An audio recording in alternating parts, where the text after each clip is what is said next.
How you doing? Welcome to another edition of Cage Side with Christopher James. That's right, I'm Christopher James, and today we take the show on the road. We are in Jacksonville, Florida at Ludus Martial Arts, and the reason we're here today is because we're going to have a little sit-down conversation with somebody you guys know. He's the former UFC Bantamweight champion of the world and the very first Bantamweight champion in UFC history. I'm talking about the one and only Dominick Cruz. He's here in Jacksonville today giving a seminar to some of the hungry mixed martial arts students in the area, and it's going to be a great, exciting day. I can't wait to sit down and talk to him. I've got all kinds of questions. So stay tuned right here, and we'll be right back with Dominick Cruz on Cage Side with Christopher James. What happens if you lose, Nick? Who the hell is Aquaman? I get Fruity Pebbles, Cocoa Pebbles, I get sausage biscuit. Maybe you guys will see a little footage of that later on because we got some good stuff. Throw up the deuces. There you go, baby. I'm here at Ludus Martial Arts today, and with me is this man right here, former UFC Bantamweight champion of the world, the very first UFC Bantamweight champion of the world, Mr. Dominick Cruz. First of all, Dominick, thanks for taking the time, man. Yeah. So, there's so many questions I wanted to ask you, and I was trying to lay them all out so I didn't go crazy, So let's start with today, man. There's a lot of fighters that do seminars because they like to make a little extra money, and they like to spread the knowledge around. But some of them are picky about where they will go and do a seminar. Some guys go, I don't want to go to this gym for whatever reason. Are you picky about the gyms, or do you just go anywhere to spread it around and teach everybody? Well, I mean, obviously, if I'm going to teach, I want to make sure that the promotion is done right so there's not 3 people there wasting my time. I mean, that means the gym has to promote a little bit, let everybody in the area know that I'm going to come and I'm going to teach at their school. Things like that have to be in place, which is what Ludus has done very well. They've spent a month or so promoting, making sure people showed up so I could give them the information. The last thing I want to do is show up and no one's there because they didn't tell anybody. So that's one thing. And then obviously, just respect from the schools, making sure that they understand what I'm showing, how I'm showing it, and that they just give respect in the notion of that and what I do with the students. Really, other than that, I love the sport. I mean, this is what I do. So I've been teaching since I was 19 in whether it's wrestling, kickball, whatever it might be, teaching in a gym. So it's just what I do and I enjoy it. Now, after a seminar is over, a lot of students want to grab you to take pictures, but what about the student that walks up to you that doesn't want to pick, just wants to really walk up and show you that appreciation and say, thank you so much, because I really learned something today that's going to help me in my fight career. I don't need a picture with you, I don't need an autograph, what you gave me is beyond all that. Yeah, I mean, come on, man. What you just said, it's like, it gets you in the heart. If they say something like that, it gets you in the heart. You can't help it. So, of course, that's what I want to hear. So now you say you've been coaching and teaching since you were 19 years old.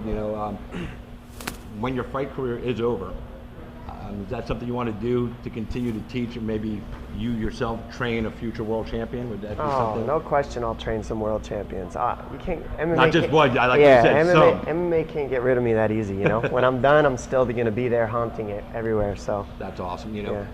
And like I said, at the end of your career, and I'm sure you've heard a lot of questions about the end of your career, you've had a well-noted, documented injury history over the last couple of years. You've gone through hell, and you're going through it, and I always thought to myself, what could you have possibly done in a past life that you had to get nailed with all these injuries, But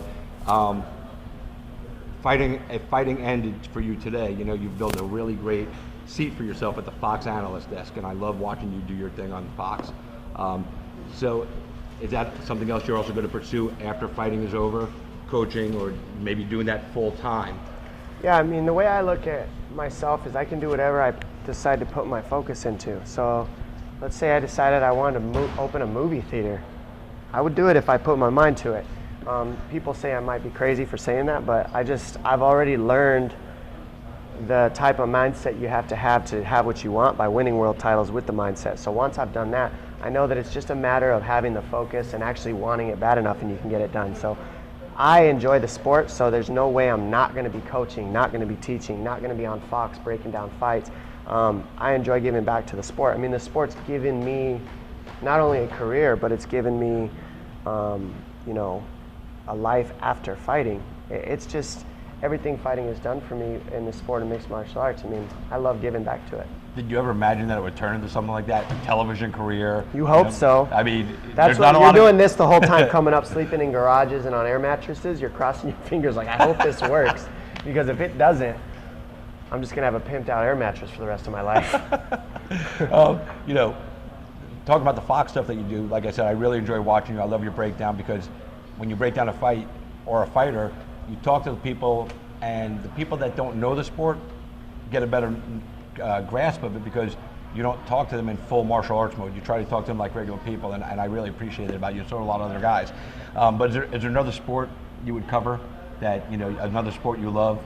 A big pro sport, hockey, baseball, it's funny you say that because football. I actually analyze all sports. Like I'll sit and watch golf, I'll sit and watch tennis, volleyball, football, all these different sports. I catch myself, I'll flip through the channels and see it, and I'm just kind of watching it, and I catch myself seeing mixed martial arts in these other sports, as crazy as that sounds, because mixed martial arts I see it like a bunch of lines, and in these other sports, they also use the same lines that they use in mixed martial arts. So if you can figure out how to cross all the athletic movements in these sports and understand why they work in those sports and bring them over to mixed martial arts, you have another facet in understanding how the sport works.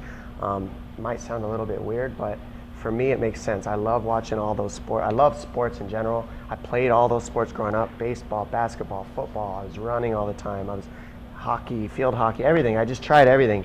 So yes, I definitely could see myself getting into other sports and analyzing, because when it comes down to it, analyzing a sport is really just still looking at something from an analytical standpoint on the outside. It has nothing to do with actually what you might know until you study it. So I don't know everything about fighting until I watch the card, watch the fighters and study the fighters. Then I know what I'm talking about. But before that, I'm just like everybody else. All right, so one sport, you got to pick, and Fox said you can cover any one sport, one event. What would it be? Football. Football. I love football. Sitting at the desk at the Super Bowl? Yeah. Oh my, you kidding me? At the Super Bowl? You give me the Super Bowl slot? Hey man, I think you've earned Forget it. about it. You belong right there on the desk. I wish. They need a young, good-looking guy who knows how to talk on camera. They'd have to give me a booster though, because those NFL football players are like 7 foot, 300 pounds. Is there anybody that you like working with, particularly on the desk? I get along with everybody really. I have good chemistry with Daniel Cormier. I like Daniel a lot. He just cracks me up. Daniel's funny, and then I respect him so much for his accolades in wrestling, because to me, personally speaking, wrestling is the hardest sport in the world. To me, it's harder than fighting. And Daniel Cormier was one of the best ever at it. In certain facets, obviously, there's guys that have done crazier stuff than Daniel, but Daniel's also now competing in mixed martial arts. So I just like to pick his brain. He's a smart dude. Anybody that you don't like working with at the desk? Michael Bisping's kind of a turd, No, but on a real note, me and Bisping get along. For all you at home who don't think we do, we're cool. But me and Bisping have this weird relationship where we're just always picking at each other. And if we were in the gym training, we'd be trying to kill each other every day. So that competitive nature you guys have. Yeah, You just exactly. You can't turn it off at the studio. That's what it is. Yep, Well, that's exactly. awesome. I was watching this past season of Tough, and you were doing all the tough talk after the show. And there was one particular guy that I felt got under your skin a little bit both times I saw him, Jason Jackson from the Black Zillions. There was a couple of times I saw him talking, and you were just like, I almost saw like you wanted to get up out of your chair, it looked like to me on TV, and smack him. Did you feel he was like talking out of turn? And when I say that, it's like, what I'm trying to get at is he was talking way ahead of what he's accomplished in the game and acting like he was the former world champion when he was just talking with you when This is the thing. When I talk to people, I don't talk to people on from an elevated standpoint. I don't talk down to people. I do my best not to. That I'm not better than anybody. I just have different knowledge than a lot of people. I've been in the sport a long time. I understand what's going on. I understand what causes wins, what causes losses. And the thing that I didn't like what Jason Jackson was saying, I was not going to slap him. I have no reason to do that. I'm very controlled. But the thing about it is he was making a whole lot of excuses for a loss. And to me, that is the worst crime a mixed martial artist can do, is make excuses for your loss, because when you do that, you can't grow from your loss anymore. Now that loss becomes completely useless. Whereas if you accept the loss, say, thank you for the loss, I learned something from it, this is what I did wrong, this is why he beat me, and this is why I got choked out. When you do that, it gives you some sort of peace and you can move on from the loss. Jason Jackson wouldn't do that. He wouldn't accept the loss. He was still talking to the guy like he would knock him out, and he got choked out. Yep. So that's when I was like, yo man, you need a reality check. Like, you just got choked out on national television. Stop telling everybody you're gonna knock him out, because you already lost. Nobody thinks you're not good, man. Everybody knows you can fight, Jason Jackson. Just come back, give the guy the credit where it's due, move on and come back and fight, I like Jason. I have nothing wrong with the guy. It was just, I want to see him grow from that point, and listening to him make excuses means that he was going to stick right there. And I couldn't allow him to just stay at that point. Stunting his growth to some Yeah, he's degree. stunting his growth. Like, allow yourself to grow, Jason. I talked to him after the show, too. Like, yo, man, it was no ill will towards him. I wasn't mad at him. I don't dislike the guy. It's simply a case of helping him understand. I mean, he's on The Ultimate Fighter for a reason. It's a learning scenario that you're in. Right. Be more open-minded and quit pretending you know everything. And learn from the loss, because that's what this show's for. The loss doesn't even count against your record. It's an amateur fight, technically. That's great for a fighter, right? Yeah, so take that loss and learn something from it. Don't deny the loss. Right. You know, it's funny, I spoke to myself a couple weeks ago in Fort Lauderdale, and I asked him about you, and he goes, Dominick Cruz he's the man. He goes, he gave me a little crap on the set, but I understood why. Yeah. So you got through to him. Yeah, I try to break it down to these guys. You know, I've had some controversial things that I've said to people like that. I'm sure. I did it on The Ultimate Fighter with a guy named Chris Tickle. I kind of got on him after his loss. But the thing about it is, these guys that I'm getting on, it's not to be mean, it's not to embarrass them, it's not to put myself from an elevated point, it's to teach them, it's to help them grow from what they're doing there. I mean, that's why they're on the show. Yep. And if I'm not going to do it, who else is? Because nobody else wanted to tell Jason Jackson, look, man, you got beat, accept it. Nobody else wanted to do that, so I guess I had to be the guy. Yeah, unfortunately, Jason didn't get signed with the UFC after the show. He is fighting for a title at Fight Time down in Fort Lauderdale. So He'll tweet. do great. I'll tweet you and let you know how that works out. He'll do great. I have a lot of confidence in him, especially if he accepted that loss, because the guy's got a good style, and Yeah, he he can does. do great things. Extremely athletic, very long, tons of good things from Jason. I And would he also assume. knows how to get in front of the camera and talk, even though sometimes there was a Jeez, little does he ever. nonsense. So, funniest story that's ever happened to you at the Fox desk? At the Fox desk, let me think. Man, that's a good question.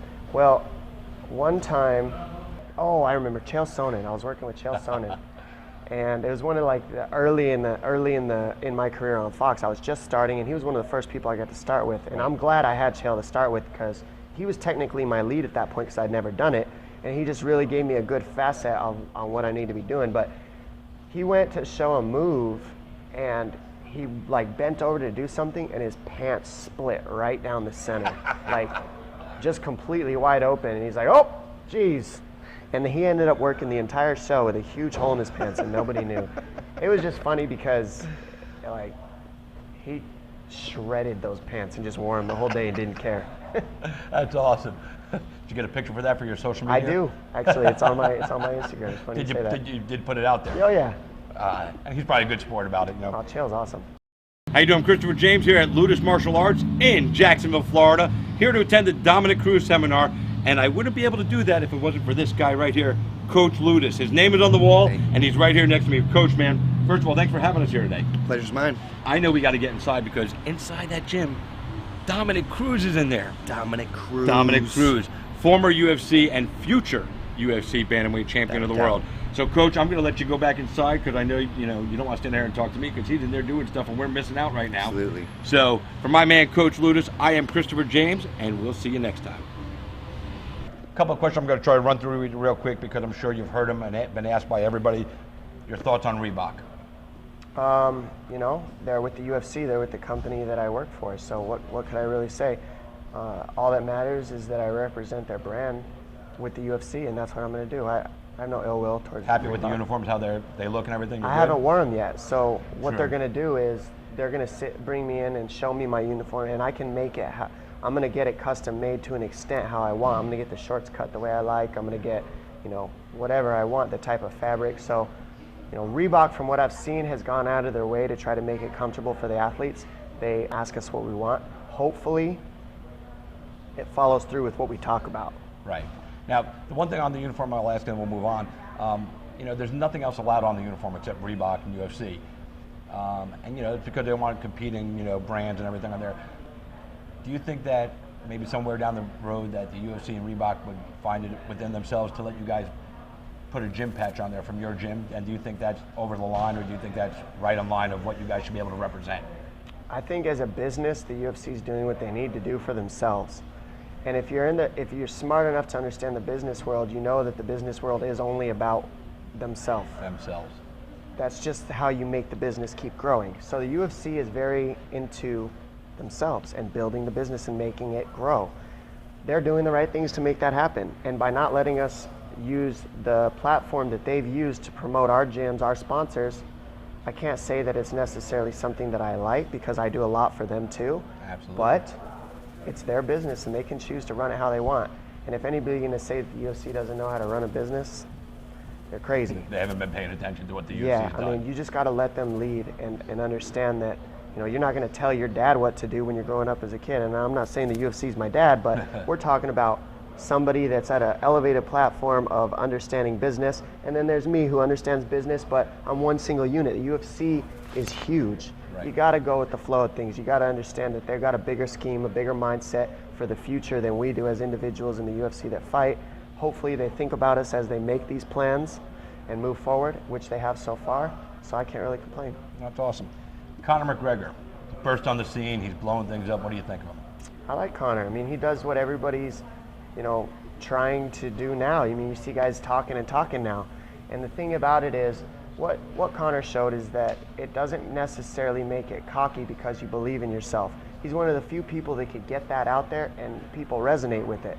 If I ever said I'm the best in the world, I'm this, I'm that, oh, Dominick's just cocky, he's arrogant, he's this, he's that. Conor had a way that he could do it that it would be humorous, you'd believe it, and then he'd go do it and prove it. All those things together make it so people start believing, wow, maybe you can say these things, maybe you can have confidence in yourself. It doesn't make you arrogant, it doesn't make you prick. It's just a bottom line of there's a fine line between confidence and cockiness. And he knows you how to have walk to it. ride it. You have to ride that line. Fighters union, there's been a lot of talk about it. Do you think that would be a good thing for the sport, or you think there's no place for it right now in the UFC? I think what the fighters don't understand about the union is unionizing fighters. So what that's going to do is, instead of us being all separate and free, it's going to put us all into one big pot. And we're all going to be stirred together. The Ronda Rouseys and the biggest moneymaker on pay-per-view schemes, like the Brock Lesnar's if he was still fighting, the George St. Pierre's, all those would be stirred into the pot with the guy who just got brought into the UFC, and we're all put into one to make one big sum of money. When it comes down to that big pot, they're just putting all the union wants to keep us all working together. And right now, that is the problem. Fighters are undercutting each other with sponsors. So like, let's say I wanted to wear Monster. Well, Joe Schmo is going to come into the UFC and say, man, I want to wear Monster. I'll do it for free. Just give me free clothes and I'll wear all your Monster gear. Well, that puts me out because he's got the same platform in the UFC as me, except he's willing to wear it for free, and I was getting paid, and that's how I was paying my bills. Fighters just keep undercutting each other, and that's the problem. The biggest misconception that I believe fighters have is that the enemy is the UFC.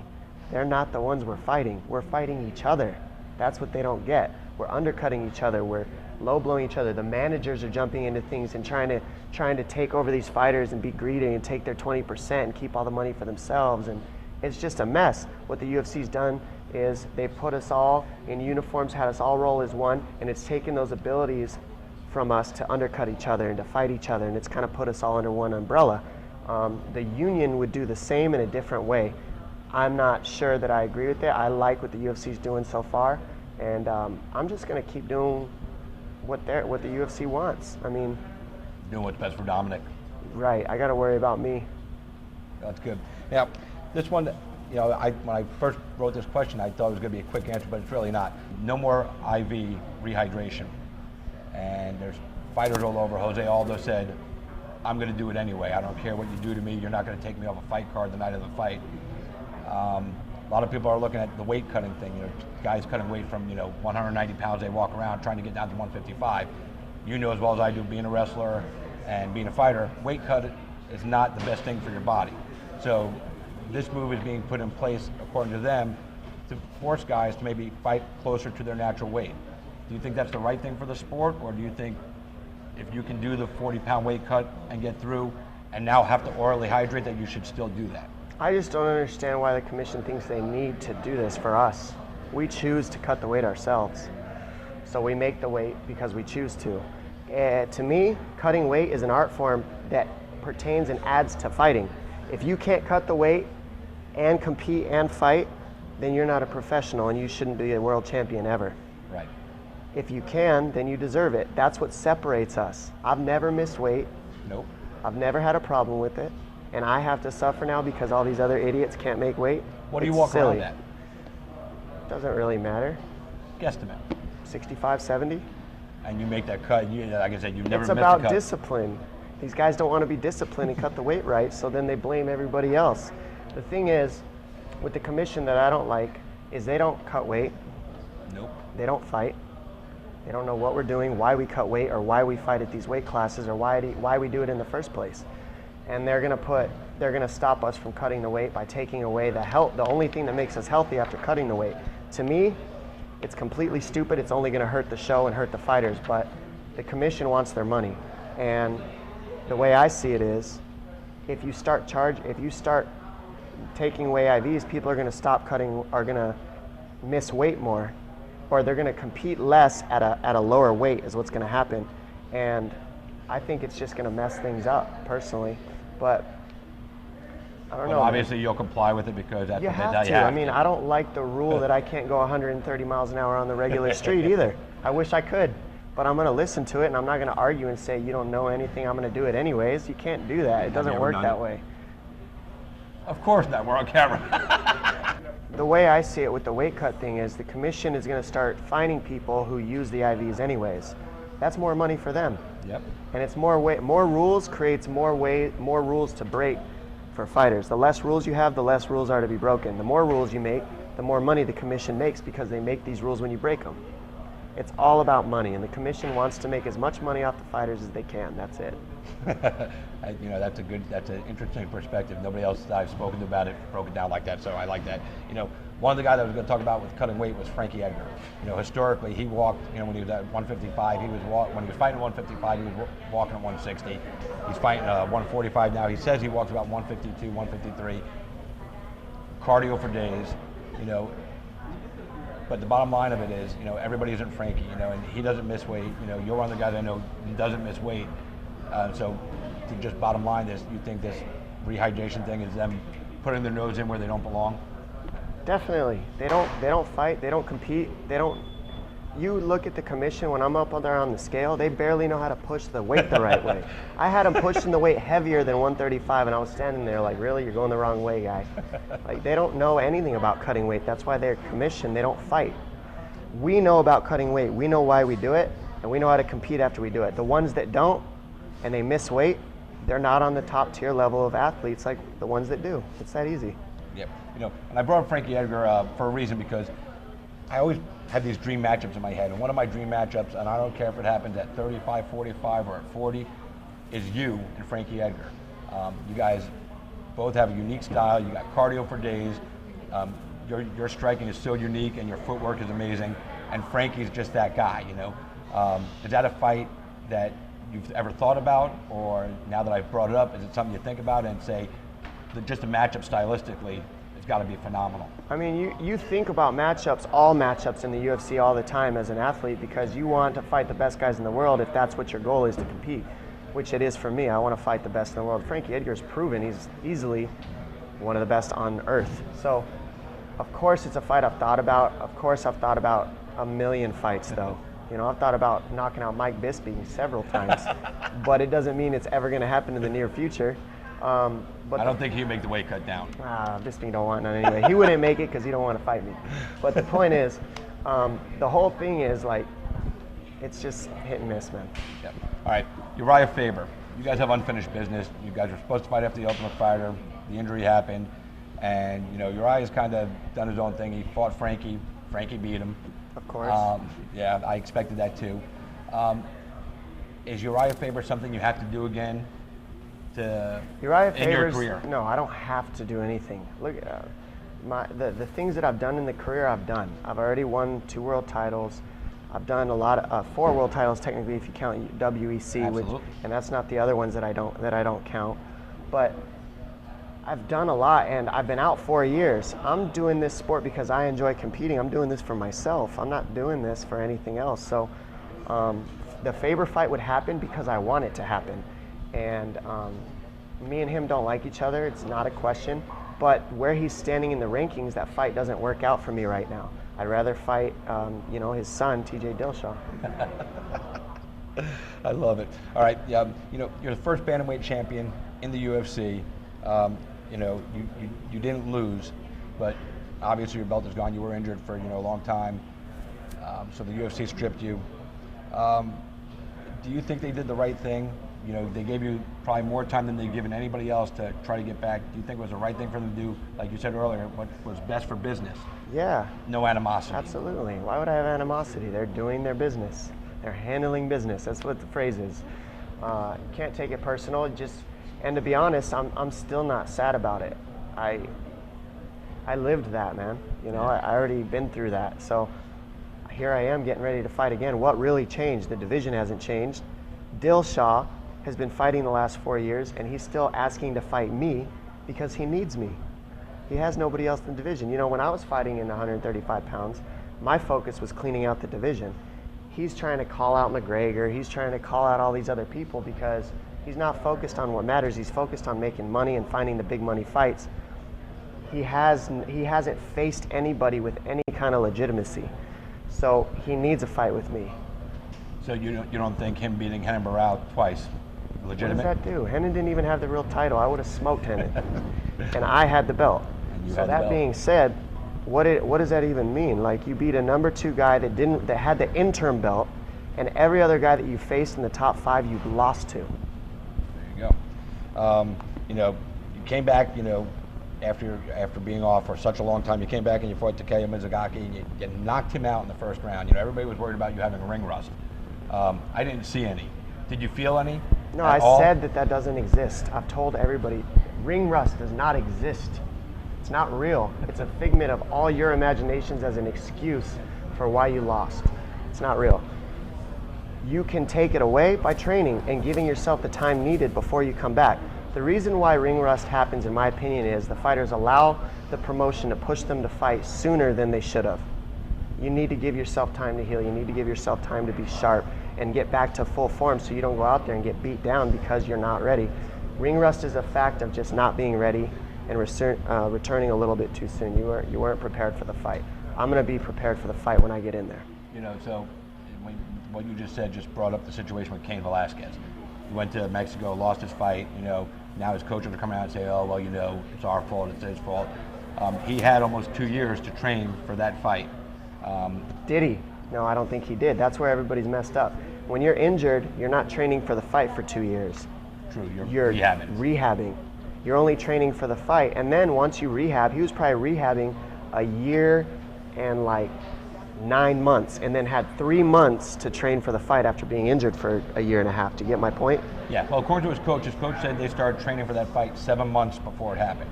So based on that, do you think he had enough time to really get ready for that fight after that layoff? I think he had plenty enough time if he had 7 months, but the problem is he didn't do the steps necessary, sacrifice the time away from his home and his family and move to altitude like maybe he needed to. Like Fabricio did. Yeah, I mean, you have to be willing to sacrifice things in order to win those fights, and I don't know what Cain did. I don't know if nobody really knows, but what we do know is that he didn't go out there except for 2 weeks before the fight, and I think that's what ended up hurting him on his cardio. Not him being good, not how good he is, if he was ready. I think it's the fact that he didn't leave soon enough.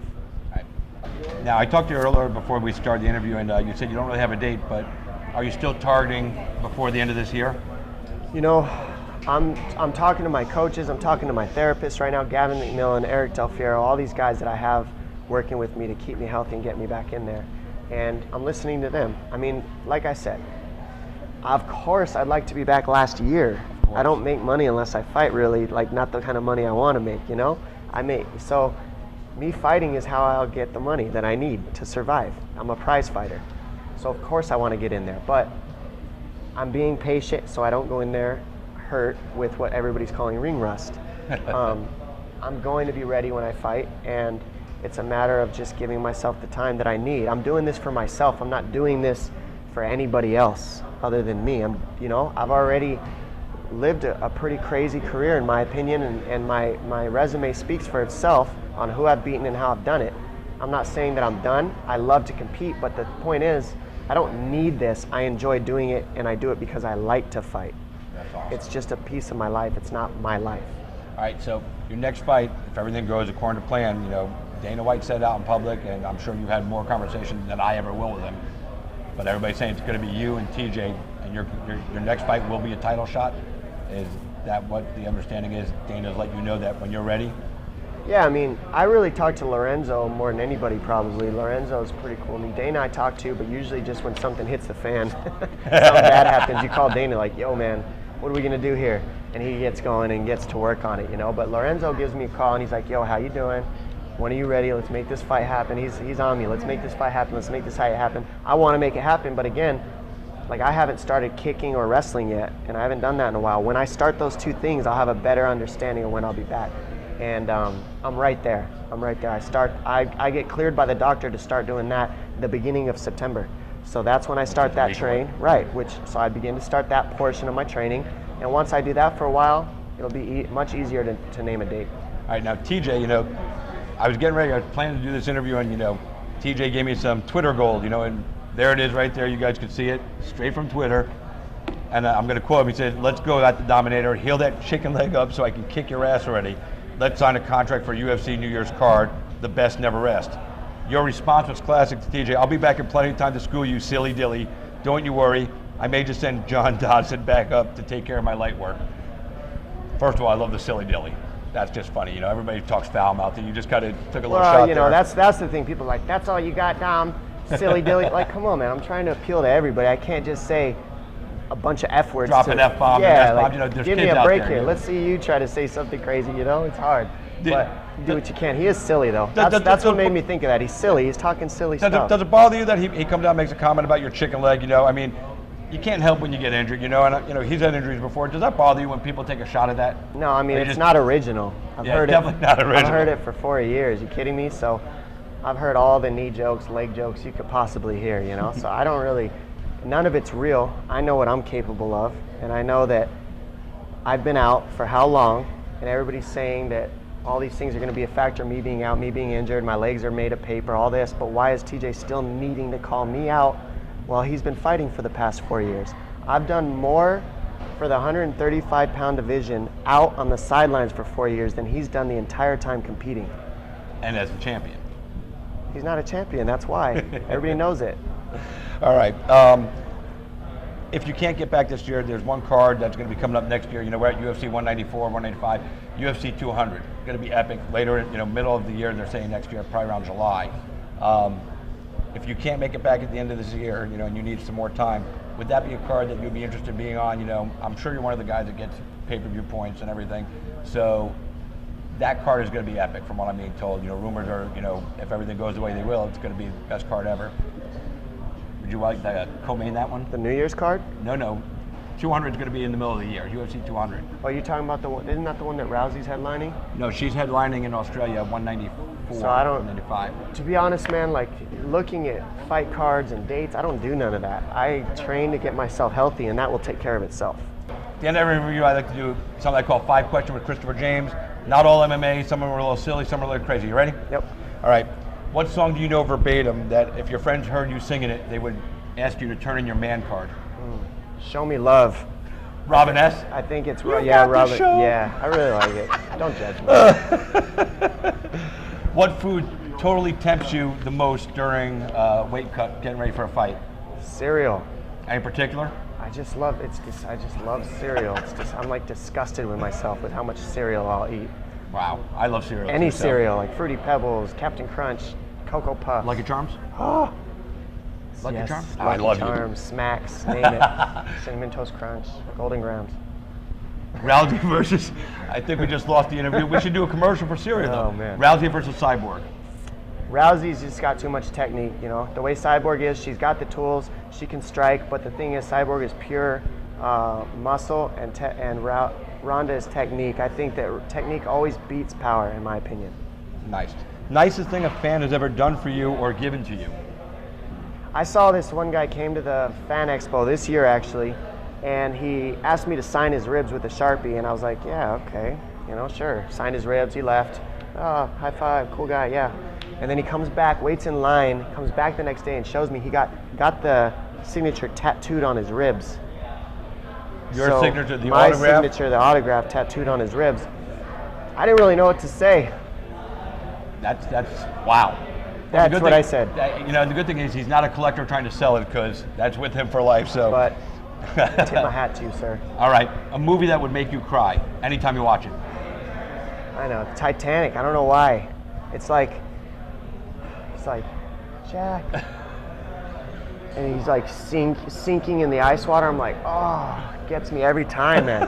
He's like sinking and he's reaching and he's like it's just so sad. Oh my God, that's great. Well, listen, Dominick, it's been an honor. I thank you so much for taking the time here to talk with us today. You know, I can't wait to see you step back inside the octagon and reclaim what you never lost, because I believe that that's what's going to happen no matter who's on the other side of the octagon. I'll be doing it for everybody who says you can't do something. All right, now listen up, guys. Right here, Dominick Cruz. He's here at Ludus Martial Arts today. If you're not at the seminar, you're missing out on a great learning experience. I'm going to tell you what.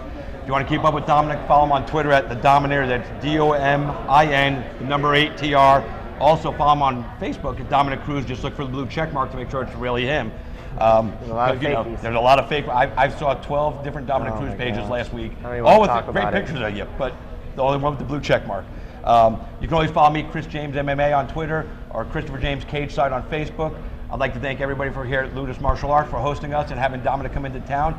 So until I see you guys again next time, for Dominick Cruz, I am Christopher James, and you're Cage Side. And for stuff you didn't see on today's show, make sure you go to our Facebook page, Cage Side with Christopher James, for behind the scenes footage and a little bit of blooper stuff.